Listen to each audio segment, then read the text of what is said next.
70%. Are you curious about the wines of Switzerland?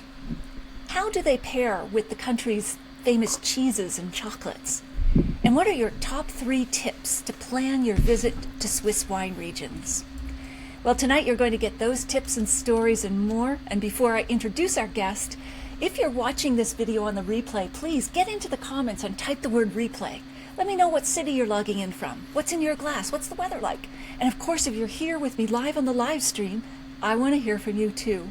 I'm Natalie McLean and I teach online food and wine pairing classes, and you've just joined one of the most passionate groups of wine lovers who gather every Wednesday at 7 p.m. Eastern to talk to the most interesting people in the world of wine. Now, I'm live streaming this for the first time on YouTube, Instagram, and Facebook, but it is based on a recorded conversation I had with our guest for my podcast, Unreserved Wine Talk. That said, I am here on this live stream in the comments, so get in there and let me know what questions you have, what stories you're enjoying. I want to hear from you. And before we introduce our guest, let me just say that 2 of you are going to win a copy of his terrific new book, The Smart Traveler's Wine Guide to Switzerland.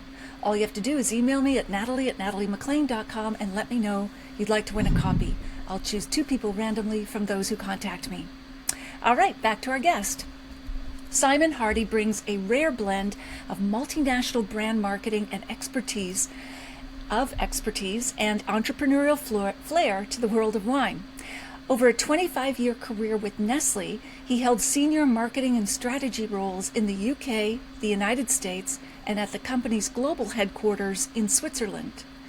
In 2010, he earned the WSET diploma in wines and spirits and founded Fitting Wines, a Swiss-based consultancy offering a bespoke wine shopping service for time-pressed expatriates. Since returning to London in 2019, he has championed Swiss wine in the UK. He is also the co-founder of Alpina Vina, a cross-border guide to alpine wine regions featuring documentary films that he writes and presents. Simon is the author of The Smart Traveler's Wine Guide to Switzerland, published by Académie de Vin Library in partnership with Club Enologique. He also serves as the regional ambassador for Switzerland at the Old Vine Conference and has been a judge for the International Wine Challenge since 2018. And he joins us now from his home in London. We're so glad to have you here, Simon. Welcome. Thank you, Natalie. It's a real privilege. All right, cheers. So before we dive into your wine career, tell us about when you were studying French at school. What did you ask your teacher to help you with? Well, having discovered that French was a subject that I seemed to be better at than most other subjects, I was keen to, as it were, get on the ground and learn in the country. But I had no connections there, so I turned to him and said, is there anybody you could introduce me to? And he pulled a bit of a rabbit out of a hat. It turned out to be a wine-growing family in Burgundy. Oh. Need I say more? And I was, I should say I was 14, turning 15 at the time.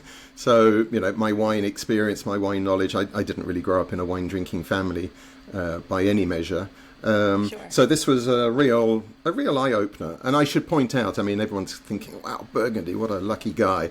This was a very small family grower selling within the region, no national distribution, and certainly no international. And I suspect that most of the big critics had never heard the name. So, okay, so we'll pass on that. But were you served wine at dinner, like the way they supposedly do? Even at lunchtime. So there was wine. There was always wine on the table. But even the winemaker Bernard, he always he mixed it. He cut it with lemonade. I was blown away. Well, that just seems like an abomination. It really does. Burgundy. It really does. Now, without wanting to be too precise on my age, but this was back in the 1970s, and I think it was kind of before Burgundy maybe had really found its soul and really found, if you like, the place that it now occupies in the world. Right. Okay. So your first holiday job after leaving school was in a London department store, but again, you managed to rope it into wine somehow. Unreal. Yeah, I'd finished school and it was a chance to earn some money. All the department stores recruit extra staff over the Christmas, New Year shopping period. They said, yep, turn up on such and such a day. You had no idea. You could have been, I don't know, gentleman's underwear for all I know. But this particular store had a very well-known wines and spirits department, and that's where I headed. There must have been 7 or 8 other staff in the department. It was a very, very busy department. That's how I really got exposed to many, many, many more things that I ever knew in the world of wine. Well, that's great. It just seems like destiny was steering you constantly toward wine.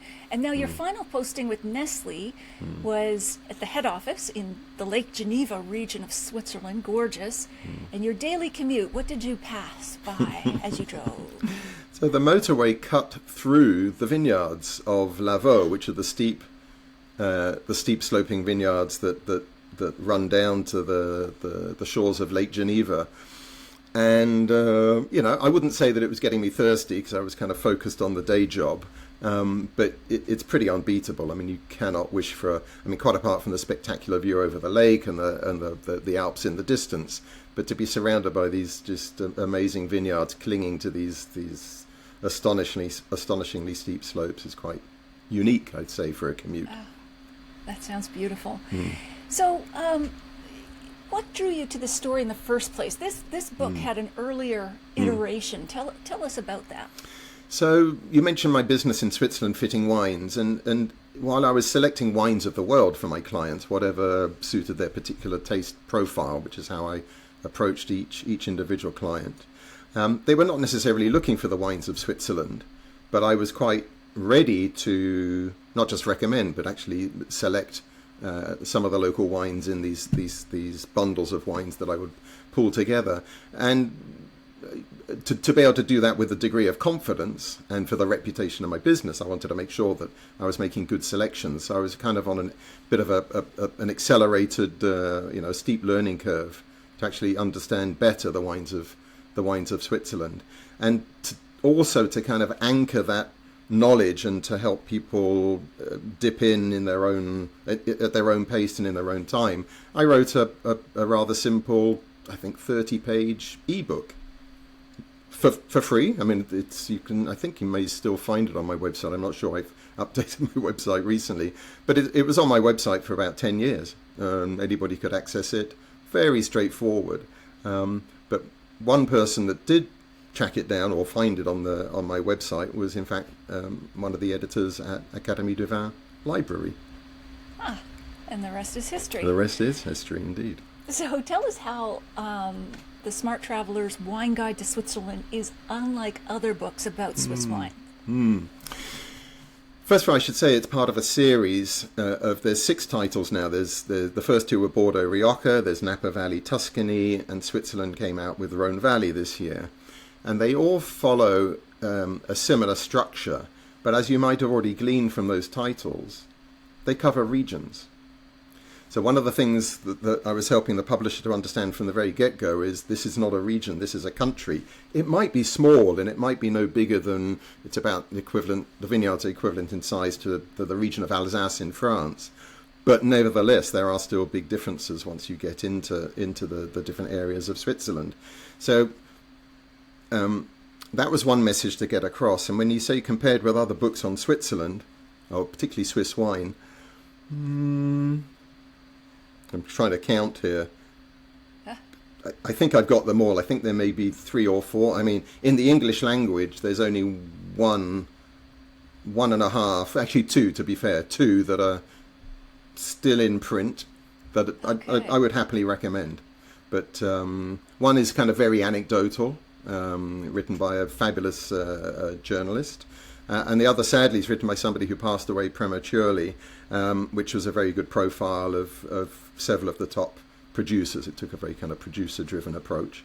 But there's very little on Switzerland. So in a way, it was how to bring the message of Switzerland to a wine-curious audience. And I should say the publisher's insight, just to position this book, is even though it's a wine guide, it's actually a travel guide. So they were targeting the travel section of bookstores because their feeling was those that do enjoy wine and like to travel to places where there's a chance to discover and enjoy good wine there was nothing in the travel section to help them. That's true. So the book may end up in the wine section, but primarily it should actually appear in the travel section. As a result, the format of each of the books is very similar. I should say, first of all, it's pocket size. You can see how big it is. I mean, next to my head is... Okay. There it is. And for those who are just listening, we'll put a link to it in the show notes. Right, that's really useful. And it's 200 pages long. So it's pocket size, paperback, 200 pages long. So how do you condense a country into even a country? Small country. Bearing in mind the book is in two parts. The first half of the book is kind of what you'd expect in a wine primer: the history, the geography, the regions, the producers, the wines, the grape varieties. Okay. The second half of the book, though, and it's pretty even 50-50 split, the second half of the book is what you'd expect in a travel guide: where to go, where to stay, where to eat, where to buy, where to shop, where to enjoy a glass. So a kind of I don't want to compare with other travel guides, but a classic kind of, little 100-word paragraph listings on places that my co-author Mark and I were happy to recommend. Awesome. That's great. What was the most surprising thing that you discovered while researching this book or writing it? Oh, gosh. Or something that might surprise us. Maybe you weren't. Yeah, I mean, it reinforces something that I knew. And Switzerland is, okay, it's a small country, but it's when it comes to the wine sector, everything is virtually everything is relatively small scale. So in terms of producers of volumes in excess of 1 million bottles, one hand, possibly 1.5 hands. I mean, there are very few of them. The majority of producers, they are small, family-run businesses producing somewhere between 50 to 70,000 bottles a year. 50 to 70,000 bottles a year. And as we'll probably come on to, there's a wide variety of grape varieties planted. It's very rare that a single producer will have a single grape planted and be a specialist and expert in that grape. Invariably, they would have, I would say, at least 6 to 10 grape varieties planted. Remember, 50 to 70,000 bottles, if not even more, and be very proud of the fact that they have this diversity in their vineyards. But it does mean that each wine, each cuvée, is a relatively small quantity. One of the results of that is, and it's kind of, you'll have people following the show who say, I never even knew Switzerland made wine. I didn't know there were vineyards in Switzerland. And then, of course, the second big aha is, and most of it stays in the country. That's why we don't see much of it. I suspect there's not much in Canada. There's a little bit more in the US. There's a little bit in the UK, but it's always a little bit. It's less than 2% that it's exported. And the book really brings this home, I hope. Right, absolutely. So maybe give us sort of a big picture. I mean, it's a little country. How much does it produce overall? Like, it's probably less than 1% of the world's wine production, I'm assuming? Yes, I mean, if you were to take, the heavy hitters, let's take Italy, France, they're kind of plus minus 40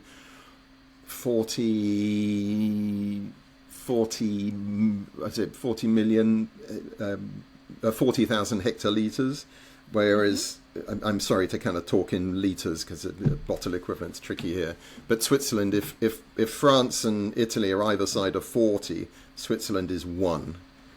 Right. So it's 100. Really it's 100 million. Yeah, it's 100 million litres is what they produce on average. Okay. 100 million litres. It's a nice round number. Paint us a picture, a mental map for Europe. Who borders Switzerland? Where is it? I'll answer. I should just put that 100 million litres in context. Switzerland drinks 250 million litres of wine. Oh, so they drink almost everything they make and more. This is the catch. Yeah, they have to import more than they produce. Think of the national flag of Switzerland. It's the white cross on the red background. Right. It is at the crossroads, at least at the crossroads of Western Europe. So you're surrounded.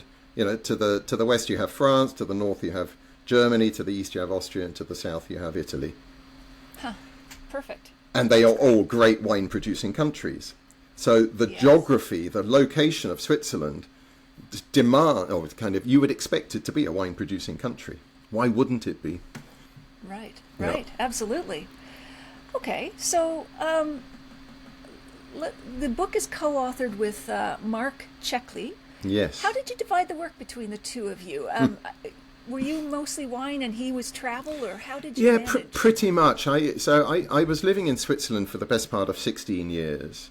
Mark is now, and I should say Mark is a Kiwi. He's from New Zealand, so imagine that it's taken a Kiwi and a Brit to write a book on Switzerland wine and travel. But Mark has been living in Switzerland now for, I think, 7, nudging 8 years, and we met very early on when he arrived. He's a kind of a journalist, a food and wine communicator by background, and he was kind of keen just to start meeting some English-speaking, wine experts or wine specialists in Switzerland. There's not many of us, at least not native English, as obviously English is comfortably spoken by so many people in Switzerland. But when I put the idea to him, I said, look, Mark, here's the concept of the book. I don't think I can write this on my own. Not just because I'm now living outside Switzerland. I've been away from Switzerland for a bit over 5 years. But you're on the ground, and I know that he does a lot of wine tours in one particular region around Lake Geneva. But he has good contacts, good connections, particularly within the tourism sector. And I just figured, look, he can fill in the blanks. And as we got into it more and more, I realised how many blanks there were on my side that I really needed his help to fill. So largely, if I wrote the majority of the front end of the book about everything to do with wine, to be fair to Mark, he wrote largely the bulk of the second half of the book, which was everything about where to go, where to stay, where to eat, and so on. Okay, great. Now, in the foreword, Dr. Jose Villamo, yeah, okay. who is Swiss, in fact, yeah. Sounds it. I often say, I'm quoting him, the good doctor. I often say that Swiss wine does not exist, not because it isn't real, but because it's so diverse and defies easy definition, which you were getting at with how small the production is and how diverse it is. Can you give some concrete examples of how dramatically different the wines are from valley to valley within Switzerland? Whew.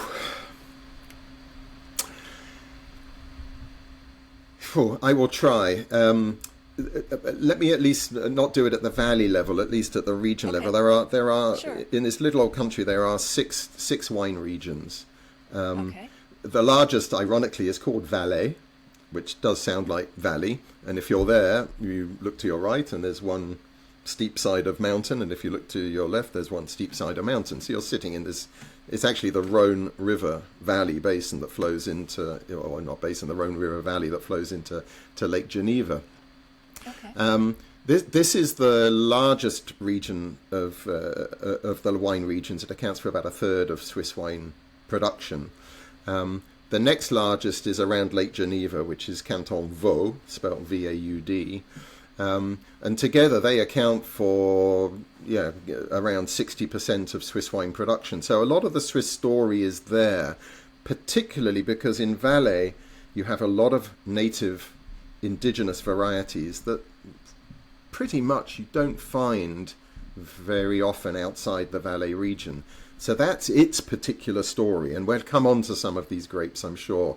Petit Arvine, Cornalin. You've probably never heard of them, but don't worry, we'll get into them. Canton Vaud is much more about the Chasselas grape variety. It's the one region where white wine production dominates. All the other regions, they tend to be more red wine producing regions. Then as you go further north towards Neuchâtel, it's a Pinot Noir region, both red and very good rosé. Further north, then you get into the German-speaking regions, or cantons, which have been clustered together as this beautifully named region called Deutschschweiz, a German-speaking Switzerland. There, Pinot Noir dominates when it comes to reds, and Müller-Thurgau dominates when it comes to whites. And then in Ticino, very different, because to get there, it's the Italian-speaking part of the country, you have to cross the Alps. And when you get to the other side of the Alps, you think, wow, not only are they speaking Italian, but this feels much more Mediterranean, it's warmer, it's wetter, and lo and behold, it's full of Merlot. Okay. Red and white. Right. Intriguing. That is incredible diversity. Yeah. Yeah, and you mentioned Switzerland is home to 250 grape varieties. How did you decide which ones to spotlight? I guess obviously Chasselas is the big white flagship Yeah. grape Yeah. of the country, but I mean, how did you narrow it down? Did you Well, there's a say, big. well, let's do top 10? Yeah, it's a great kind of. There's a big four. So other than Chasselas, you're right. There's Pinot Noir, which is actually the most planted grape in Switzerland. There's more Pinot Noir planted in or produced in Switzerland than in Chile. Who knew that? But they keep That's it to unusual. themselves. Yeah. So Pinot Noir, Gamay, and Merlot. So those are the big four, and we're kind of looking at around about 2/3 of the vineyards. So then you've got, that's just four. So you've got an incredibly long list of those, 253, I think, is the number minus four. You've still got 249. So you can imagine lots of very small plantings for the purposes of our conversation, and without wanting to be rude, largely insignificant varieties, but they are there for different reasons, often experimental. But the other varieties that I went for, those where they play a significant role within a given region. So a grape in Valley called Amigne, again you will never have heard of it, produces very good off-dry and sweet wines. A variety in the German-speaking part, which I know we're going to come on to, called Completer. There's and then you have some of the new creations that have come out of the Swiss agricultural laboratories like Gamare, Galotta, and the list goes on. So I tried to pepper the book with enough varieties that you have a reasonable chance of finding them, if not on a wine store shelf, at least on a restaurant wine list. Great. So let's talk about Chasselas, the grape that accounts for 1/4 of Swiss vineyards, yet is virtually unknown and unplanted international. You note that it's called Fendant en Valais, Parlan in Geneva, and Gutendel. Gut Edel, yes. Okay, yes, I'm That's murdering okay. all these That's okay. pronunciations in German-speaking region. So why do you think this chameleon grape hasn't achieved global recognition, despite the fact it's so dominant in Switzerland? I'm going to have to start my answer with an apology to your French listeners and viewers, because my pet theory is it's a French conspiracy. Okay, go on. It's kind of and maybe it goes back to the Napoleonic era, but I suspect even further back in history, it's like they didn't allow the wine to be easily exported from Switzerland. I think there's one region in France, Puy-sur-Loire, which is an appellation in its own right, where Chasselas is a permitted variety. It's the only one. Largely, France plant it as a table grape, and so one way of kind of, if you like, undermining a quality wine grape's reputation is by churning it out as a table grape. It's kind of, it's not worthy of. Okay. Why else? I think there's a particular. Maybe there's some truth in the conspiracy story or not, but I think there's something specific to the nature of the grape itself. When I'm judging in wine competitions, usually the preamble from the team running it is, don't ignore the shy wines, the wallflowers, the ones that don't arrest your senses, that don't jump out of the glass. Chasselas is one of those. The best description I found of Chasselas was by a Swiss wine writer, Chandra Kurt, who described it as the Pinot Noir of white wines. And if you think about Pinot Noir, it's delicate, it's lace, it's elegant, it's fine. And Chasselas it can be like that. It doesn't jump out of the glass. But it has properties which are kind of unlike so many other white wines. It's surprising. It's relatively low in acidity, but it has a phenomenal, as at least the finer versions of Chasselas, a phenomenal longevity. Really? So what's allowing it How to is age? that possible? Acidity is usually the thing that allows white wines to age. Exactly. Yeah. So there's some properties of this grape which are quite unusual. And let's just say that in this case, the Swiss have mastered those properties.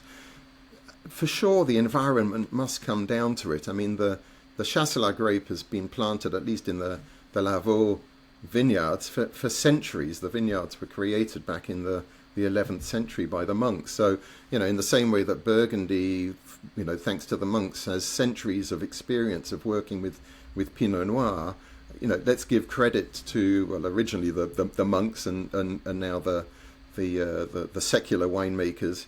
They get Chasselas. They understand it in a way that I don't think anybody else does.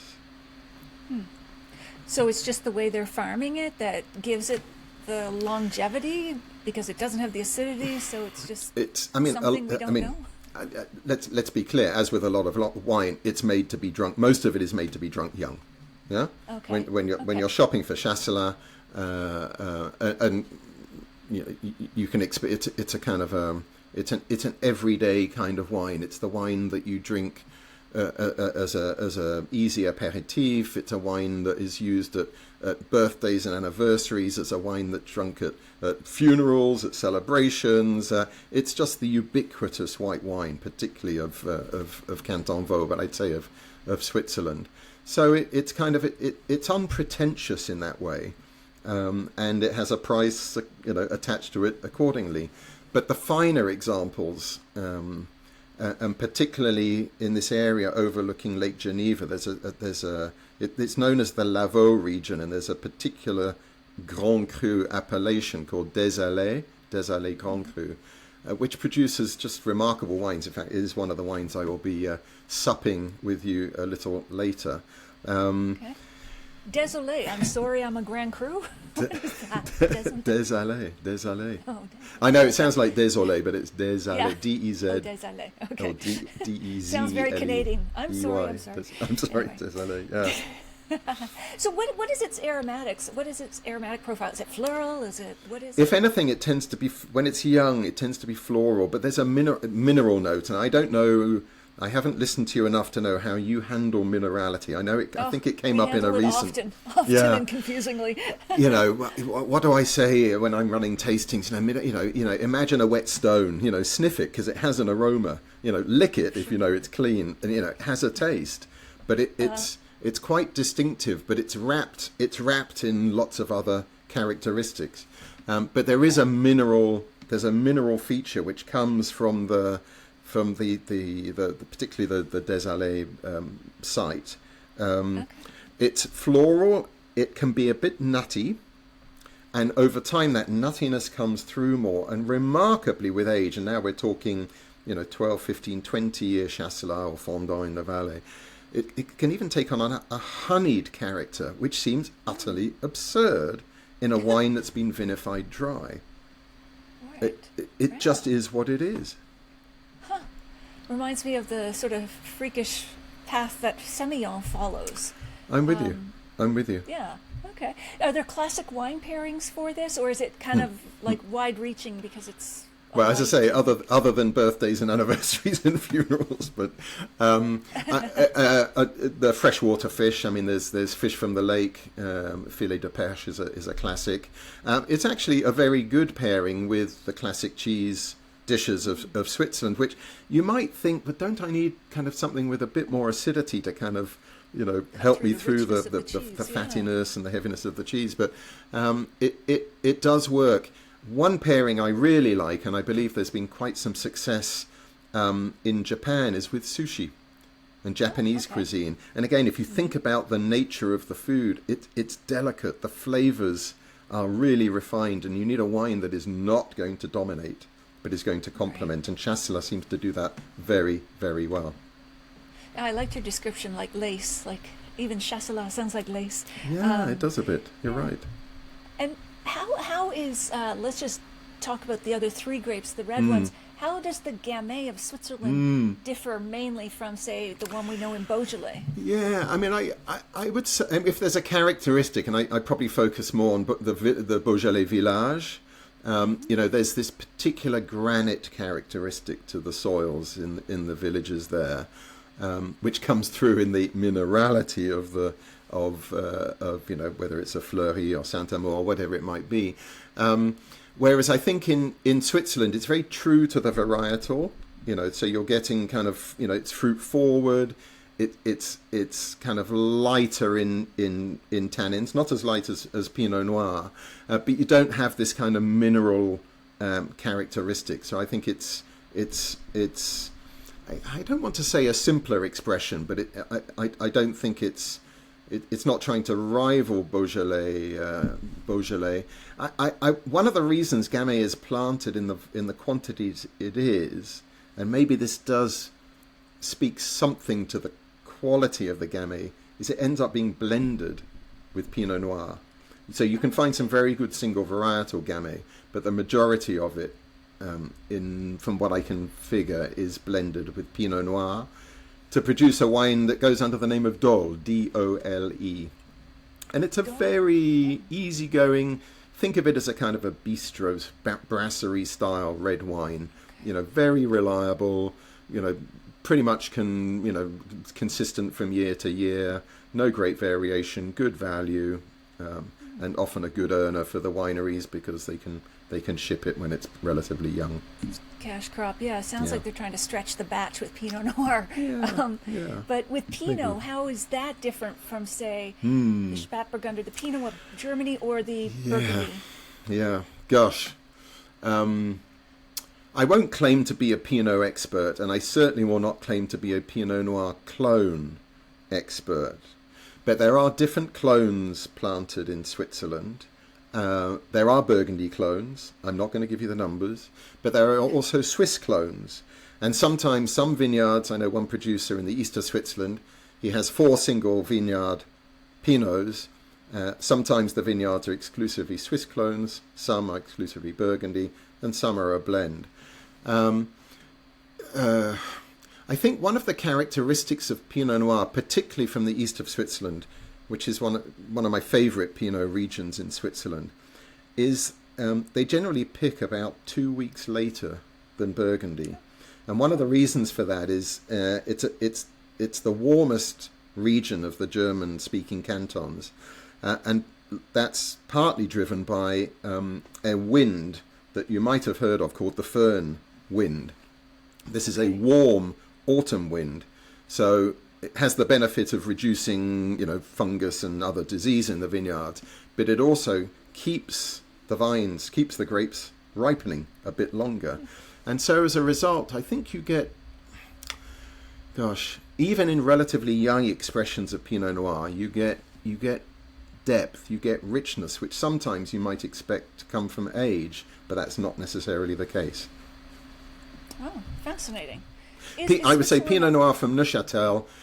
I mean, if you skip over the Jura Mountains, you end up in first the Jura and then in Burgundy. So they're probably closer in style to what you'd expect from Burgundy. Okay. And on average, though, Switzerland would be colder climate-wise than Burgundy? Yeah. Well... Or would it? Yo is the answer. So clearly, colder winters, no question. It's a continental climate, whereas Burgundy is at this rather interesting intersection of continental, maritime, and depending on the year, sometimes there can be some Mediterranean influence too. Switzerland doesn't have that because there's a rather large mountain range in the way called the Alps, which means you're decidedly continental, and the Jura keeps any influence of the maritime climate away. So colder in winter, but as I say, this warm autumn wind actually can elevate the temperatures and for longer during the critical harvest time. That's really interesting. So you mentioned the Alps. You write about the vineyards in, why don't you say it, Visperterminen? Oh, Visperterminen. Yeah, there's a village called Visp, and Terminen is like end of the line up in the mountains. So yeah, Visperterminen. Okay. Yeah. Europe's highest vineyard at 1,150 meters or 3,770 feet, where phylloxera couldn't survive. What does wine from this extremely high altitude on ungrafted vines taste like, and how would it differ from either wines at lower elevations or other mountainous wines? I mean, what's going on there that makes the wine taste unique? Yeah, I'm not sure I can give you a very satisfactory answer on this. I mean, I've done a little bit of homework in the past on grafted, ungrafted, and for my obviously my wine diploma I had to know just a little bit about the phylloxera crisis. I do believe that part of what the grape grower pays attention to when they're grafting is the rootstock that they use, and that can have an influence on the finished wine from grafted vines. But the ungrafted, I think it's more just, I'm not too sure that there's really a perceptible difference in the glass. I think it is more just this sensation that this is the way nature intended the vine to be. There has been no intervention in terms of its as a plant. So when you say sensation, do you mean just that you're reveling in that, or is there an actual textural mouthfeel or something that you're getting? No, because I think it's I think it's more. I can't explain the science of it. That's not my strength. But I whenever I have tasted ungrafted, I've even had some from the other side of the Alps in the Aosta Valley of Italy. I wasn't thinking, oh wow, this is so different than what I'd expected. It was just that satisfaction, that psychological pleasure of this is untouched by man, as it were, in terms of the root and the plant. That would be something to try. The high altitude. Now, what I've heard from high plantings in, say, Mendoza, Argentina, is that the sun is really intense, so there's a lot of ripening of the grape skins.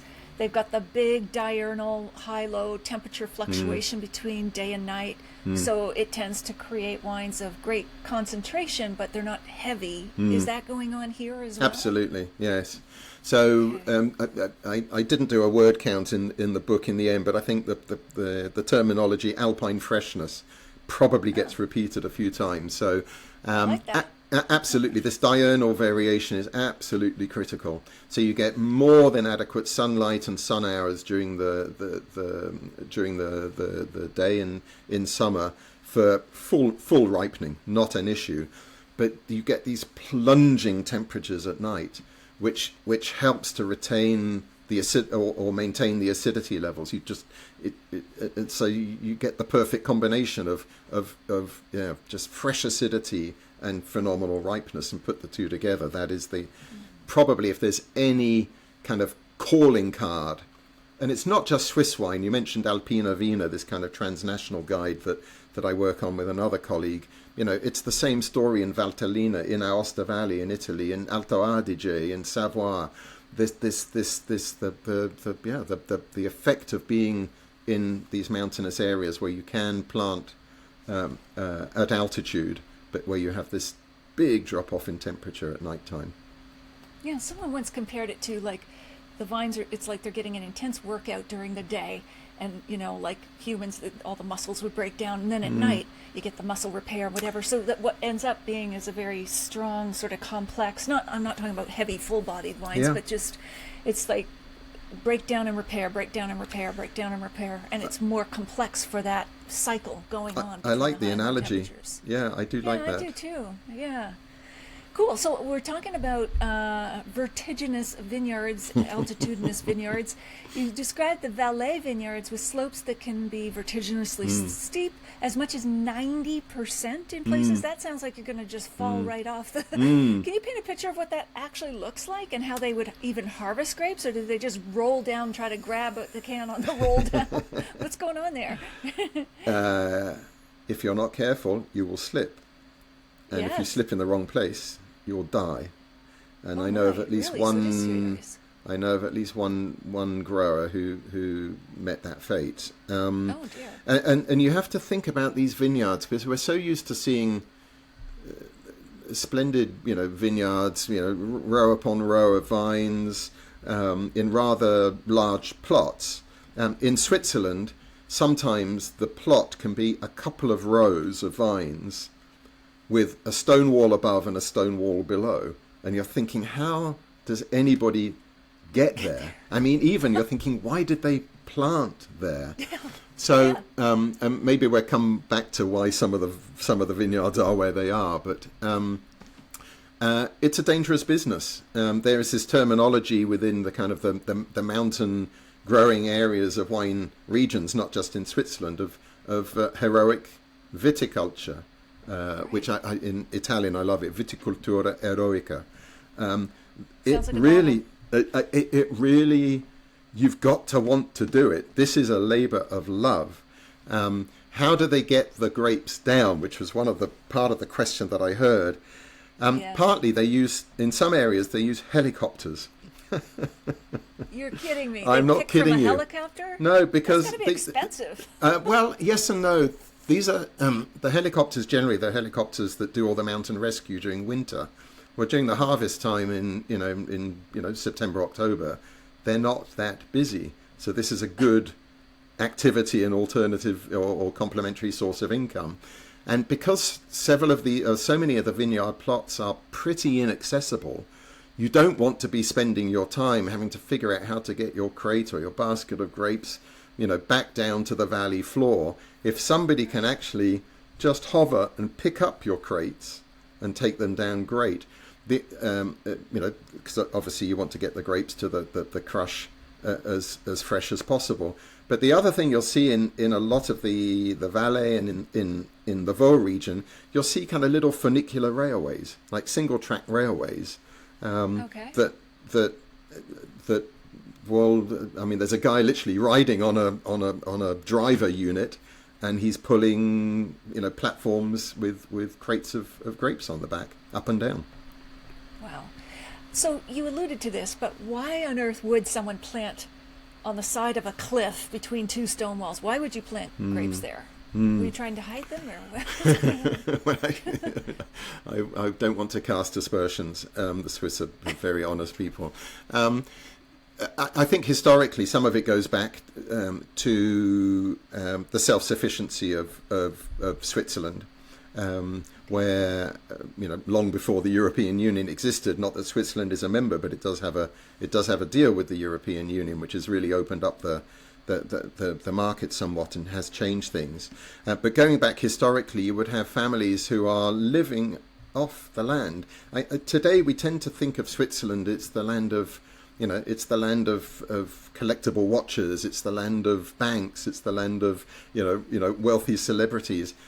Go back before the Second World War and further back into time, we're talking about a very rural, agricultural country where people are farming, they're living off the land, and they're being very smart. When you're living in a country where 70% of the land is covered by mountains, 70%, you do what you can with the remaining 30%. Now, some of that is covered obviously with towns, villages, and now cities, large agglomerations. right. So what's left, you've got to make it work for you. You've absolutely got to make, and surprise, surprise, we're in Switzerland, so some of it is occupied by cows.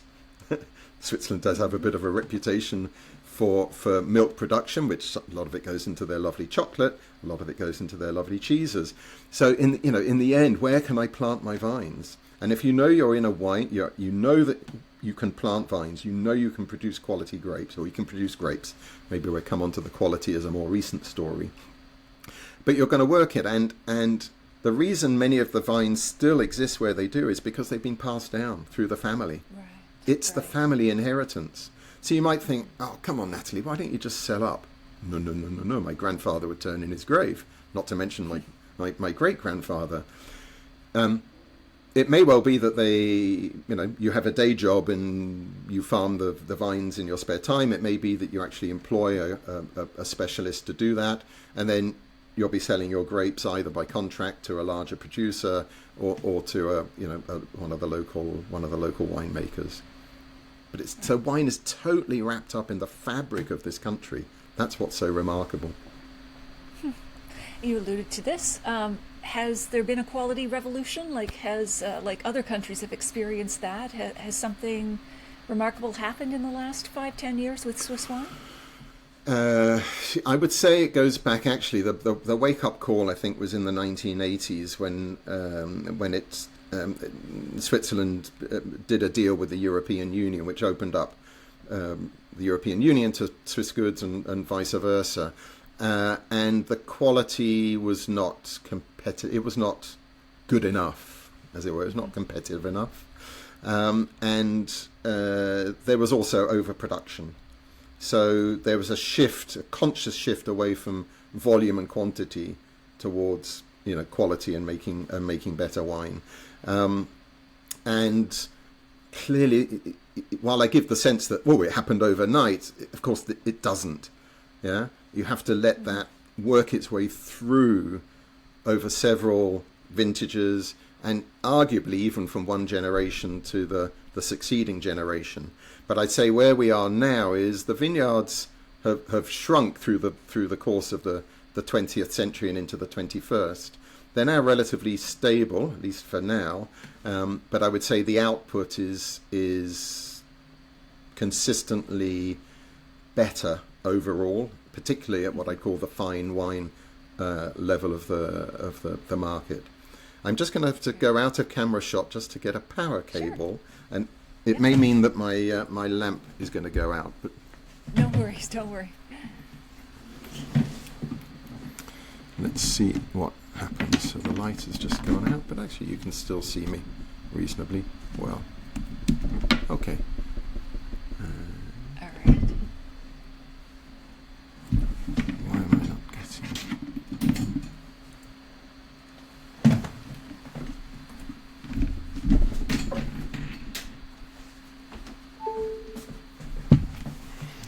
Somebody had thoughtfully switched off the mains.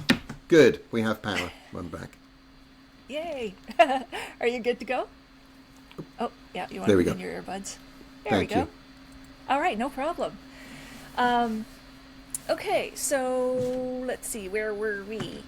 Let's talk about, I'm just catching up because we've gone in such a nice natural conversation, I've lost track of my notes. Okay. But here's something really interesting that you talk about. The concept of the three suns in the Lavaux region is beautifully described. Direct sunlight, the reflection off the lake, and heat absorbed by stone walls. This is very poetic, but how does it actually help and manifest in the glass when you taste the wine? In effect, it's allowing the vines to benefit from this three-dimensional sun. So it's like it's in a very natural way, through no kind of I'd say through limited human intervention, the vines are benefiting from certainly extended heat, and, if you like, stronger sun. I mean, if you think when you go skiing, which I'm sure you do occasionally, if you're not wearing sunblock, be careful, because that sun, what it's doing, bouncing off the snow. Well, imagine that same effect, the sun bouncing off the lake. Yeah?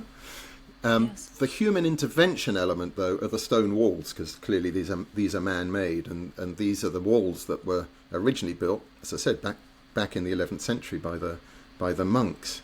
They take a lot of effort to maintain, because as you know, any mountainside just naturally wants to keep slipping down. So, and that has puts a lot of pressure on these walls. So they need a lot of maintaining. But they are soaking up the warmth of the sun. So it's like when the sun sets, and you'll notice the temperature will drop, a couple of degrees. You feel it. You have to put on a jumper, or depending on the time of year, or a thicker coat. But these walls are radiating the heat. Yeah, so you have a radiator effect. They're like hot water bottles, yeah. Yeah, and it's just, again, it's just being as generous as possible to largely the Chasselas grape that grows in that particular stretch of vineyards. Okay, I love that. Let's jump back into history. The book reveals that in the year 1814, Charlemagne owned vineyards near Orbe, commemorated today as the 1814 one, or sorry, the 814. I was going to say I know. 814. Yeah. So modern slip there. Of Chateau Declépont. Declépont. Yeah, Declépont. Thank you. That's okay. What other surprising historical figures have made their mark on Swiss wine regions? I don't know. I'm going to surprise you with the answer, which is the Dalai Lama. Really? Yes. That is surprising. Now, has he What, made pray tell? has he made a mark on on the Swiss wine industry. He certainly has, in terms of wine tourism, the smallest vineyard in the world. I'm pretty sure I'm right in saying this. Is in the village of Farinay in the Valais, and so Les Vignes de Farinay. It's something like it's unbelievably small. I mean, it's like a row of vines. I think it's like even 8 vines.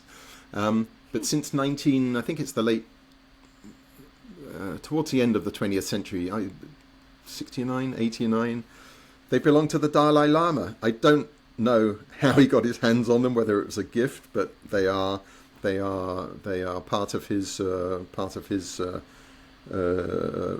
assets. And the vines are farmed, and they produce a small quantity of wine, and they are an absolute magnet for not just for the average tourist, but for celebrity tourists. I mean, they're absolutely blown away by this whole kind of the cuteness of it all, and as I say, the kind of the Tibetan Buddhist dimension. Very sort of like those. Does he drink wine? Do you know? That's a good question. Topic. That's a good question. Anyway, I know that there's a president south of your border that doesn't drink alcohol, but I don't know about. He's not the Dalai Lama, though. So you talk about the Benedictine and Cistercian monks in the 11th century, cleared forests, sculpted terraces, and planted vineyards supported by miles and miles of stone wall. Okay, we did cover that. Yeah, that must be something to see the stone walls stretch on and on and on. Now, we alluded to this earlier. You describe completer as first documented in 1321. Its name derived from completatorium, which sounds like a place where perfectionists go to work out their problems. The Benedictine monks' final prayer service, during which, I'm quoting you, the monks were allowed a glass of wine to be sipped in silence. What does this 700-year-old variety taste like, and why was it nearly lost? I love it. It's a personal favorite. I figured we might end up talking about it again. So it's called, so we're in German here, so you have to kind of switch on your German mind. So it's written as completer with an R on the end. Completer. Completer is the name of the grape. Contemplative? Kind of. But completor and completorium was the service. The completorium we call compline. It's like it's the last prayer of the day. So the grape itself, it's planted today in 9-10 hectares, maybe 12 in Switzerland. Still pretty small. Mainly in the east of Switzerland, which is where it seems to have originated. It is being trialled in some other regions, in the Valais, for example, and I noticed even in Geneva they've started to plant it. So there's a lot of interest in it. But why did it nearly die out? It's because it's a pig of a variety. It's very, very hard. It's a pig of a variety in the sense it's very, very hard to grow. It's very the yields fluctuate wildly. It's it's off the charts in acidity, absolutely off the charts. In fact, the acidity is so high. One grower was telling me it's the only vines that they don't have to cover with netting to protect from the birds, because not even the birds will touch them. Wow. Yeah. Okay. Smart birds. But what does it taste like? It's throughout its life, this acidity is full on. When it's young, it's quite arresting, to say the least.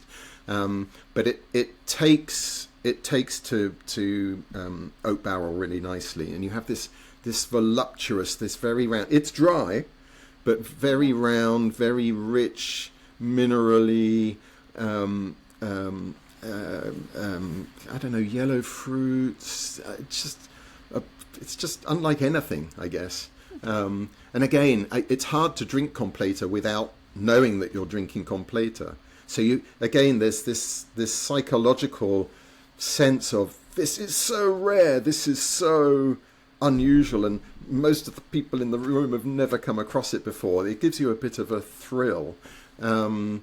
It's unbelievably age-worthy, 40, 50 years. I mean, I'd love to say that I've drunk one that old, but no problem at all, thanks to that acidity. But, 12 hectares, it's hard to find, even in Switzerland. But I know... Well, if you give me a call, I've got a few bottles here, but okay. yeah, it's not I'd say there's a better chance in restaurants. In retail stores, it's very difficult. It's very difficult. Okay. But it's enjoying a mini revival, but it's on a Swiss scale. Okay, yeah. Wow, that's really interesting. So I can see I've taken your breath away with. Yeah, this absolutely. one. Completely, yeah. So let us jump to. I found this interesting. So there are 3 lakes. The rosé wine, Œil de Perdrix, the Eye of the Partridge, Yeah, which is Œil a de term Perdrix, rosé yeah. wines. Right, the Eye of the Partridge. Mm. What is that supposed to be? Dark, light pink? Is that what the eye of a partridge is? Light pink in the center of the eye? Again, I'm not sure I can spare your sensibilities or those of your viewers on this one. I'm told that it is the colour of the eye of the partridge when it's been freshly shot. I see. Yes. All right. So, gosh, I mean, without wanting to resort to the colour chart of rosé wines, but first of all, it's 100% Pinot Noir rosé, which I would say is not that common a kind of varietal for rosé. So you know that it's not going to be particularly rich in colour because Pinot Noir, even in its red manifestation, is quite light in colour. But you do get a kind of there's a salmony pink element to it. If I had to put my money on it, I'd say salmon pink. The big deal in Neuchâtel, and so you mentioned 3 lakes. Clearly, there's many more lakes in Switzerland, but the smallest wine region of Switzerland is called the 3 Lakes. So Les Trois Lacs, and in German Drei Seen. And it's built around formed by the Lake of Neuchâtel, which is the largest of the 3, and 2 small lakes. The Lac de Bienne, which is also known in German as the Bielersee, and the Lac de Morat, which is also known as Murtensee. The reason I give you French and German is because you're right on the language line here, which is called the Röstigraben, which we might come on to in a moment. But Neuchâtel, they came up with this concept, this name, you probably would call it a brand name, Œil de Perdrix. And Œil de Perdrix, and Eye of the Partridge. And I'm not too sure whether they made attempts to protect it from a trademark and an intellectual property point of view. Suffice to say that other regions of Switzerland, and I believe even outside Switzerland, the term, which was found to be charming and distinctive and memorable, started to be used. And by the time Neuchâtel realized that they had, or they should be protecting the name, it was too late. It was gone. It was gone. Like Kleenex and tissues. Wow. Yes, you mentioned this. The Röstigraben divides French and German speakers, and it runs through the region. Is this just the language difference, or it's a cultural fault line too, isn't it? And tasting wines from either side, are they very different? Other than the differences between the wine regions, but I think the greater significance of it is it's totally imaginary. So there is not there's not a line, there's not a ditch, there's not a bridge you have to cross. So Graben in German is ditch, and Rösti is the popular Swiss German grated potato pan-fried dish. So you kind of get this crispy coating on the outside and this kind of soft, kind of oily cooked potato on the inside. It's very much linguistic for sure. French on one side. Well, I say German on the other, Germanic. So there's a lot of Swiss German dialects, but it's obviously rooted in German. Culturally, for sure, and you see this, even a simplistic example would be in voting patterns in Switzerland. So when you actually look at issues that are being voted on, very often the French-speaking cantons to the south of the Röstigraben will vote one way on an issue, and the German-speaking cantons to the north of the Röstigraben will vote the other way. What you will see, that what will make it obvious that you're travelling from one zone, as it were, to the other, is you see a lot of dual language road signs, traffic signs. And even though the Swiss is, it's a law-abiding, it's a very correct population, but it won't stop some probably younger members of the locality graffitiing the signs by spray painting the language that they don't want you to see. Sometimes it's the French they spray out, sometimes it's the German. So it's an intense rivalry, let's call it that.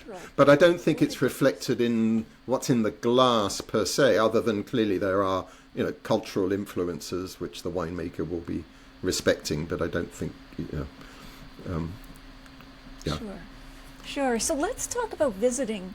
I know this was not your half of the book, but if someone wants to plan a trip to Swiss wine regions, would you say they should start at Lake Geneva and the Lavaux region? I mean, where should we begin if we want to visit? The first place there's different places you could start, and it's driven by what's the easiest place to get to in Switzerland from outside the country. I would say look to the international airports. Switzerland has lots of them. The principal ones there are Geneva, lots of international connections. I think there's at least one daily flight to Washington, D.C., if I'm not mistaken, and Zurich, big time, even bigger than Geneva Airport. And that will give you access to very different parts of the country. We've tried to cover this in the book. We have 8 different wine routes in the book. Okay. We cover all of the 6 regions, and we try to be true to something that actually Switzerland's immensely proud of as a tourist destination, which is it's very accessible, whether you're walking, whether you're biking, cycling or e-biking, whether you're driving or taking the train and public transport, boats, funiculars and what have you. So we've designed the 8 routes around, 2 of them are for walking, 2 for biking, 2 for cars, 2 for trains. You can mix and match to some extent. I would say if time is limited, and this is really unfair because in the book we've tried to be very equitable and fair to all of the regions. The region that probably has the most compelling Swiss wine story is Valais, for the simple reason that that's where it does rank as the number one region in terms of production, but that's also where you'll get the most satisfaction from this incredible array of indigenous varieties, easy peasy, white and red. As well as it's majestic, you get a sense that you're in this alpine region because you've got the mountain slopes either side. So you're getting kind of Switzerland full on in one visit. But with more time, I really would encourage people at least to visit the area around Lake Geneva. Not just the Lavaux region. The Lavaux region tends to kind of get the lion's share of attention because of these incredible slopes and the way the vines just seem to be clinging to these slopes. But the other parts of the region are equally attractive and arguably maybe easier to get around because they're not so steep. But I wouldn't take anything away if you land in Zurich and you only have time for one trip. We've put in one itinerary that takes you up to Schaffhausen, up to the Rhine Falls, and some fabulous producers of Pinot Noir in the Schaffhausen region. But then you can also drop down into the Zurich region and also have more Pinot Noir. You can have Riesling, which is another Swiss grape. I think it's largely now only in Switzerland. It used to be up in Germany as well. Again, nearly died out. It's a white grape, and it's pretty much thanks to one producer that it's still going, and it's now been picked up by more. We have to thank Alan Schwarzenbach for that. Yeah. Well, I'll leave it to you to say his name as well. Now, I do want to touch on cheese and chocolate before we run out of time, because you note that Chef Eddie at the Raclette House set a world record in 2025 this year for hosting the largest raclette event, melting cheese, fondue, I guess, uniting 5,000 cheese lovers in one molten celebration. What wine did they serve, and what did that look like? Did everybody have pots of melting cheese, or what was going on I there? honestly don't know the answer, but I'm 99% sure that it would have been a fondant from the Valais. A fondant being the Valais name for the Chasselas grape variety. I would have been shocked if it was anything else. Sure. But even I should say, even though that was a kind of, that's been and gone, that was an amazing one-off event, and lucky to those 5,000 that were there. But in the book, we do feature one other, it's actually in the wine bar section, the Chateau de Villa up above Sierre, the town of Sierre, or the city of Sierre in Valais. And I had the chance to enjoy this recently. They have a raclette menu where you get 5 different raclettes. 5 different You mean raclette cheese. cheeses? So raclette is the appellation for this particular Valaisan cheese that you melt. Okay. And you might just think, okay, what's the big deal? It's raclette cheese. You melt it, and you can have it over potatoes or on its own or whatever. Raclette is raclette. Every herd is different. Every valley is different. And this particular restaurant will tell you which farm the raclette cheese is coming from, and whether the cows actually spent the summer months in the high Alps or lower down closer to the valley Because floor. that'll affect the taste of the milk and the cheese. Absolutely. Yeah, it's a lot smoother from the high Alps. And differences between the valleys and differences between the herbs, the herds. Like wine. Because, exactly like wine. Because think about it, the cows, they're eating whatever's there, and each pasture has different alpine flowers. That's what gives the cheese its flavour. It's just fabulous. Fascinating. I love that. And what about chocolate? Do you go into chocolate much in this book? Because chocolate's famous too. My co-author Mark will be happy that I'm saying this. He wrote He wrote a feature on chocolate. We couldn't get it in the book. We were squeezed out by our 208-page limit, which the publisher insisted we did not go over. So Mark would love to find an outlet for his chocolate chapter, because it does go into, what's the big deal with Swiss chocolate? Why is it? Well, sorry to break the news, guys, but it was invented. Milk chocolate was invented in Switzerland. In Switzerland? Yeah, absolutely. Okay. And one of the guys who was involved in that early development was Henri Nestlé of Nestlé. He wasn't actually the guy. There were some other guys. A guy called Caillet, a guy called Peter, a guy called Kohler. And in the end, they all started buying each other out and getting together, and then Nestlé ended up with all of these brands. And one of them is still one of the leading brands of Swiss chocolate in Switzerland. It's my kid's favourite, called Caillet. That's Cailler. Fabulous stuff. Oh, and do any Swiss wines work with this chocolate? Because the Swiss wines are so I light. think milk chocolate I find quite difficult. Darker chocolate for sure. I don't think there's any debate. And we're talking kind of 70% cocoa solids and higher. I think it goes very well with Syrah in particular, and that won't come as a big surprise. I'm sure you've had Syrah from elsewhere with dark chocolate, quite yummy. Sure. But there are also, I've never seen them outside the country, well, not much outside Switzerland, but some really fine dessert wines, especially from the Valais region. There's a little pocket just where the Rhone River kind of does a dog leg, and it's a bit of a temperature zone where in the autumn you have what you would expect in a fabulous sweet wine producing area, which is the morning mists, and as a result you have everything you'd expect, botrytis on the grapes to produce fabulous sweet wines.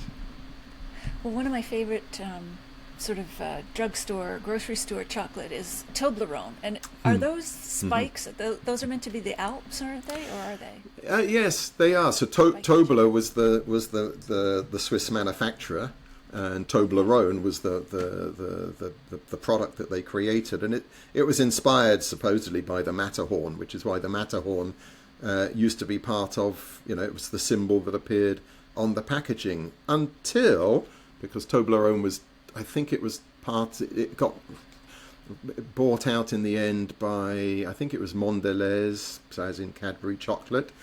And at some point, a decision was made to produce Toblerone outside Switzerland. And at that point, Switzerland required them to remove the silhouette of the Matterhorn from the packaging. Oh, wow. The word is, I think it's returning to Swiss production. So you might see the Matterhorn returning, but yeah. Oh, I'm so pleased to hear that. So, what do you think is the future for Swiss wines? What are you optimistic about? What are you worried about when it comes to Swiss wines? Gosh, as somebody now living outside Switzerland and keen to get my hands on more, but also help more people discover Swiss wines, in a strange way, I would like the Swiss to stop hogging it all for themselves. I would like them to drink a little bit less of their own wine. This might have been a bit of a pipe dream until recently. Switzerland is having to deal with what we're seeing in many other markets, which is a decline in, or a reset of alcohol consumption, and that's impacting on wine consumption. And from what I'm picking up, this is becoming an issue in Switzerland too. So one of the ways out, particularly given that they export less than 2%, is to rethink their export strategy. And I do believe that is what's happening. Now, is there a goal? In a way, it doesn't matter. But even if they go from 2% to 5%, that's a 150% increase. That's a massive shift in behavior, shift in commercial behavior, shift in mindset. I'm organising an event here in London in November called Swiss Wine Week London. There's some producers participating in that who do not have English on their websites. So they're kind of putting a toe in the water for potential export opportunity, but they're not making it easy. That has to change. So I think there is an opportunity for exports to grow. I don't think Switzerland suddenly will be appearing everywhere. I do not believe that Switzerland wines will necessarily be popping up in lots of retail stores either. I do believe that Switzerland should be focusing on bringing their better wines to the world. And when we're talking Swiss fine wines, we're talking restaurants, top tables, and with sommeliers who know about Switzerland and are ready to introduce it to their guests and can serve it by the glass. I doubt people are going to jump to a bottle of Cornelin. What is that? I've never heard of it before. Should I take the chance? But I think the other thing that will change, and maybe this book will play its little part in that, is the growth of wine tourism. Tourism in Switzerland, nothing new at all. I mean, arguably, it's the place that invented mass tourism, thanks to Thomas Cook back in the 19th century. Wine tourism is travel. That's a travel agency. That's right. Thomas took his first trip ever was to Switzerland. Right. I should just say he was a teetotaler, but we'll just leave it there. Oh, well. But I think wine, so Switzerland needs no introduction when it comes to tourism. Wine tourism, however, is relatively underdeveloped. In the Vaud area on Lake Geneva, that's probably the most developed. But we've tried in our book, to be fair, there are some really good tourism experiences in all of the regions, and we would expect to see more of that developing, and that's certainly where the industry leaders want to take it. Wow. Time has flown, Simon. Before we wrap up, is there anything you wanted to mention that we haven't covered? Oh, gosh. No,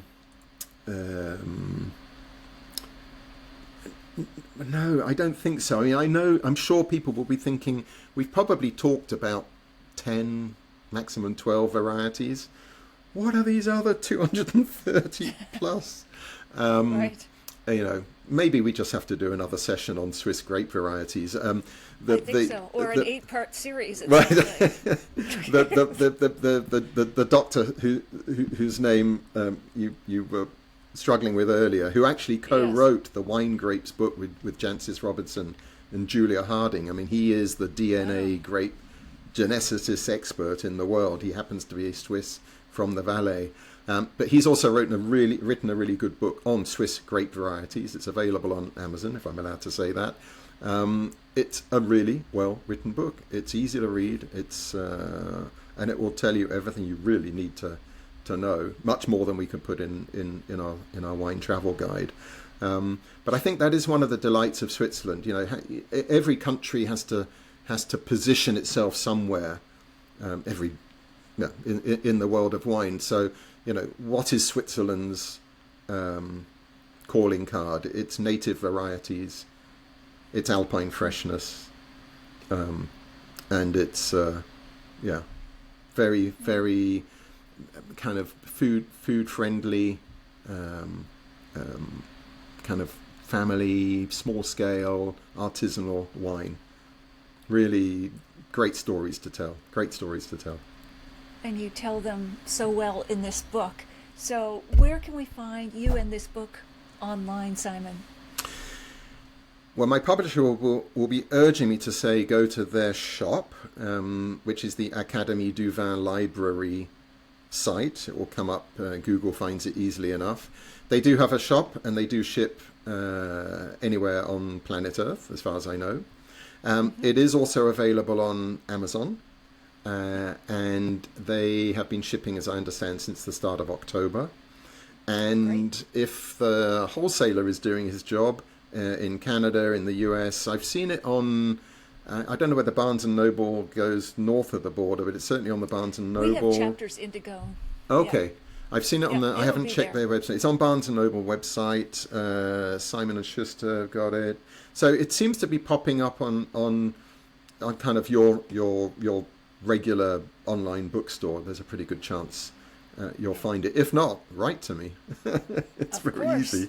I'll put them in touch with you. Yeah, thank you. Simon, this has been an absolute pleasure. This has been a wonderful education for me on Swiss wines. I didn't know much about them at all, so you've really given us a great, overall picture and made me want to learn more and to taste more of Swiss wines. Well, I hope we have the chance to do that together sometime. If you're ever in London, that'd be great. Let me know, please.